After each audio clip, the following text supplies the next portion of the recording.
100% original coffee বিন থেকে আপনারা কি কখনো এভাবে কফি পাউডার তৈরি করেছেন? আর যদি না করে থাকেন তবে এই ভিডিওটি আপনাদের জন্যই, তো দেখতে থাকুন।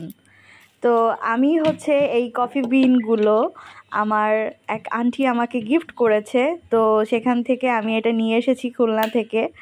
আর এটা নিয়ে আসার পরে এইটাতে আমি লাইফে ফার্স্ট টাইম এটাকে ব্লেন্ড করছি এবং এটা থেকে কফি তৈরি করছি। কফি বিন থেকে কফি তৈরি করা, wow, this is called espresso coffee.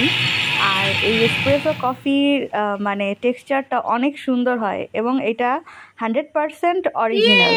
তো দেখুন, এটা ব্লেন্ড করার পরে এটার টেক্সচারটা just looking like a wow, এত সুন্দর ব্লেন্ড হয়েছে আর এত সুন্দর পাউডার ফর্মে চলে এসেছে। মানে আমি অল্প একটু দিয়েছিলাম আর এইটা অনেকখানি ব্লেন্ড হয়ে একেবারে পাউডার ফর্মে চলে এসেছে। এখন আমি একটা কাচের জারে এটাকে ট্রান্সফার করে নিচ্ছি। আপনারাও কফিকে দীর্ঘদিন ভালো রাখার জন্য অবশ্যই কাচের জারে ট্রান্সফার করবেন এবং এটিকে অবশ্যই বাহিরে না রেখে ফ্রিজে রেখে দিবেন, তাহলে দেখবেন দীর্ঘদিন এইটা ভালো থাকবে আর জমাট বাঁধবে না। তো এইটার কফি মেক করে আমি নেক্সট টাইম একটা ভিডিও দিব।